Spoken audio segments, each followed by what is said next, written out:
Hey everyone, I'm Nathan. The story I'm about to tell you is about a birthday gift.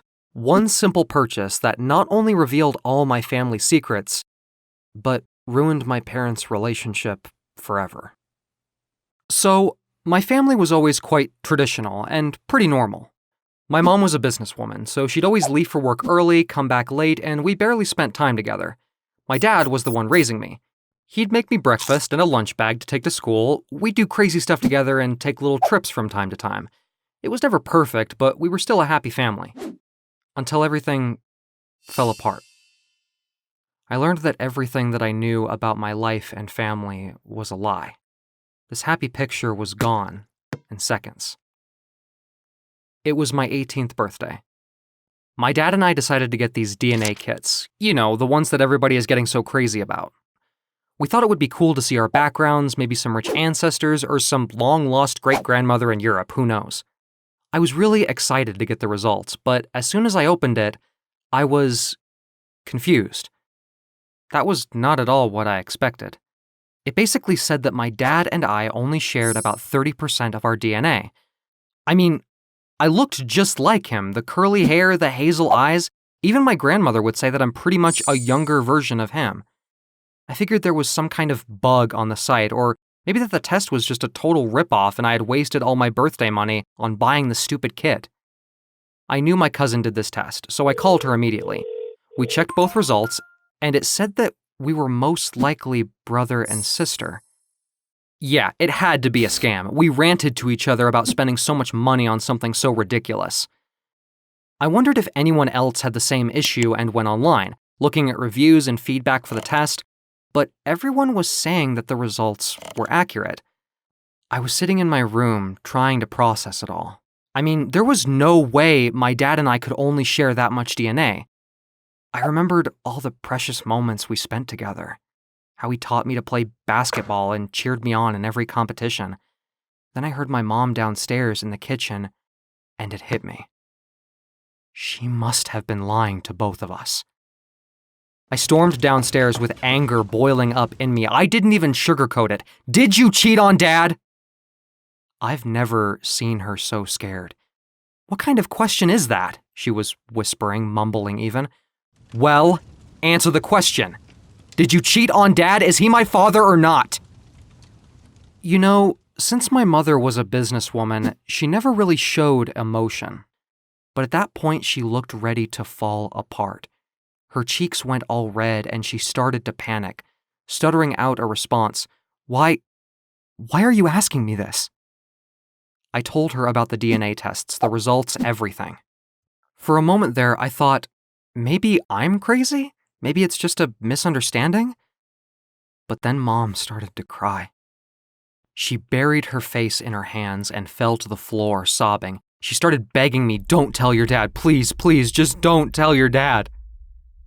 My hands started shaking as I realized what had just happened. The truth had come out, but I wasn't ready to handle it. Reality hit me like a ton of bricks.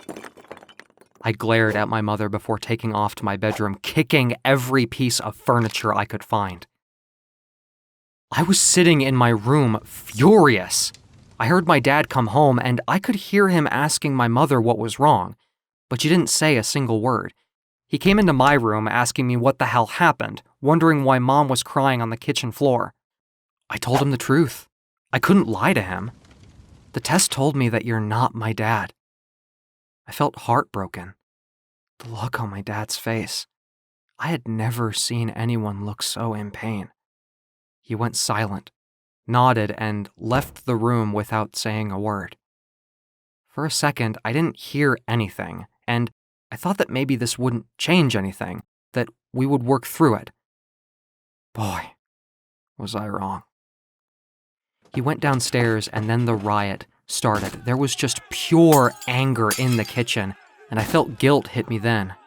If I had just bought a damn game or a bike or something with that money, all I wanted to do was go to sleep and act like none of it happened, but then I heard someone else come into the house. I immediately recognized the voice, my uncle, Uncle Dave, my cousin's dad. And then I heard my dad let out what sounded like a growl. but I couldn't believe what happened next. These two peaceful and kind men were fighting. Why would my dad and uncle fight? I sat up slowly in my bed. My heart started beating fast. It felt like it was going to jump right through my chest. My dad and I sharing so little DNA. My cousin and I having results that said we were brother and sister. My dad fighting with his brother. Uncle Dave wasn't really my uncle. He was my dad. I sat near the door, trying to hear everything. My mom told some crazy story that Uncle Dave forced himself on her, that she never wanted him. Of course, Uncle Dave told the opposite. The fight lasted for a few minutes. Even my grandparents came over. And then it finally came to an end. The whole house was silent for a few seconds. I hoped that they made up or worked something out, but then I heard my father storming out. I made my way downstairs, not bothering to even talk to my crying mother. She was sobbing again, but I couldn't bring myself to comfort her. I called my dad, wondering where the hell he had gone. I was desperate to see him. He told me he was at the hospital. Grandma had a heart attack. The shock of the afternoon had sent her into a horrible state, and her heart couldn't handle it. For a second there, I thought that I'm going to lose all my family. It was terrifying. I ran to the hospital to see her and my dad. Thank God she was doing okay. We sat down and talked, heart to heart, father to son. Because even if he wasn't my dad by blood, he still raised me. He was still the man who brought me up and took care of me and made me the person I was. None of this changes our relationship, my dad said. None of it. You're still my boy, and I'm still your dad. And nothing will change that. We hugged. With tears running down my face, I said that I don't care what the results say. He's still my father. It was an emotional moment. Then we talked about the fight, and my dad said that he almost knocked out Uncle Dave. We both had a good laugh. I was still crushed and confused about everything that happened, but I was glad that I didn't lose him too. Everything is different now. We rarely talk to my mother. After everything, we're not sure who to believe. We ended up staying at my grandparents' house. Uncle Dave and his wife split up, and my cousin and I are still dealing with the fact that we're actually siblings. It was awkward at first, and her heart broke when she found out, but we're dealing with it. She's strong, and so am I, and so is my dad. And yes, I'm calling him my dad. Because no matter what some stupid results say, nothing is going to change the fact that it was him who raised me, who took care of me and helped me with everything and anything, who loved me. And I still love him. Nothing will ever change that. Some relationships are strong enough to overcome anything.